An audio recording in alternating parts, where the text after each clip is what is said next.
दोस्तों जमशेदपुर में आ गई है फिर से रिक्वायरमेंट। अगर जो जमशेदपुर से हैं तो पूरा वीडियो देखिए और चैनल को सब्सक्राइब कर लीजिए ताकि रेगुलर अपडेट्स मिलता रहे। और डिस्क्रिप्शन में लिंक दिया हुआ है, समझने के बाद ही अप्लाई कीजिए।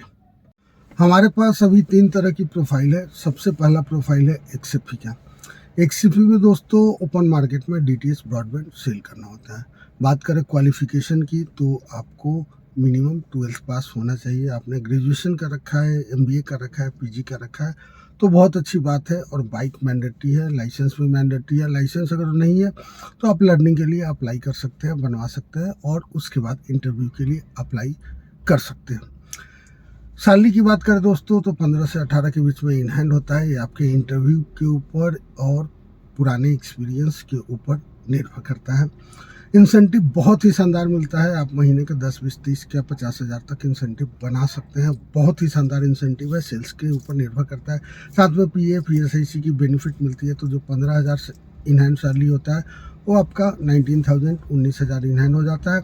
और जो 18,000 होता है वो 22,000 होता है पीएफ ईएसआईसी के बेनिफिट के साथ। दूसरा प्रोफाइल है दोस्तों इंजीनियर का। इंजीनियर के लिए आपको मिनिमम क्वालिफिकेशन ग्रेजुएशन चाहिए। 12th कर रखे हैं तो 3 इयर्स का डिप्लोमा चाहिए। बीटेक कर रखे हैं तो बहुत ही अच्छी बात है। और इसमें ड्राइविंग लाइसेंस मैंडेटरी है परमानेंट। और आपका बाइक तो चाहिए क्योंकि जो भी डीटीएच ब्रॉडबैंड बिकता है उसके इंस्टॉलेशन और मेंटेनेंस का काम इंजीनियर को करना होता है। सैलरी जो है दोस्तों वो 18 से 20 के बीच में इन हैंड होती है। ये आपके इंटरव्यू पे निर्भर करता है। सीटीसी की बात करें तो 22 से 24 हज़ार के बीच में आपका सीटीसी होगा। प्लस आपका इसमें सेल्स वगैरह होता है तो इसमें भी इंसेंटिव आपका बनता है। साथ में इंजीनियर के सपोर्ट के लिए एक वायरमैन की ज़रूरत होती है। जो इंजीनियर के साथ होता है, इंजीनियर के साथ जो वायरमैन होता है उसका क्वालिफिकेशन 12th पास होना चाहिए। सैलरी की बात करें दोस्तों तो 15,000 के आसपास इन हैंड होता है और सीटीसी 19,000 के आसपास जाता है। तो दोस्तों अगर तो आपके शहर में कोई बेरोजगार है, कोई जॉब ढूंढ रहा है और इन तीनों प्रोफाइल के क्राइटेरिया में फिट बैठ रहा है तो उन्हें बोलिए कि डिस्क्रिप्शन में लिंक दिया हुआ है, अप्लाई कीजिए। और आप जॉब ढूंढ रहे हैं तो आप भी डिस्क्रिप्शन में लिंक दिया हुआ है, अप्लाई कीजिए। दोस्तों बहुत सारे लोगों का कॉल आता है, कमेंट आता है कि सर मैंने अप्लाई किया है तो कॉल नहीं आया। तो उसका एक चीज़ ध्यान देना है, अगर जो आप 12th पास है और आपने इंजीनियर के लिए अप्लाई किया तो आपको कॉल नहीं आएगा।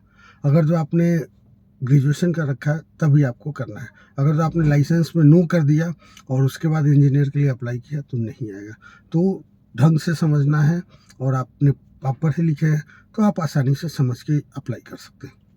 दूसरी चीज़ दोस्तों, इस चैनल को आप सब्सक्राइब कर लीजिए क्योंकि रेगुलर बेसिस पे रोज़गार से जुड़े हुए, स्वरोज़गार से जुड़े हुए बाकी जो मेरे पास रिक्वायरमेंट आती है, हर एक हफ्ते आती है, हर एक मंथ आती है, वो मैं अपडेट करते रहता हूँ।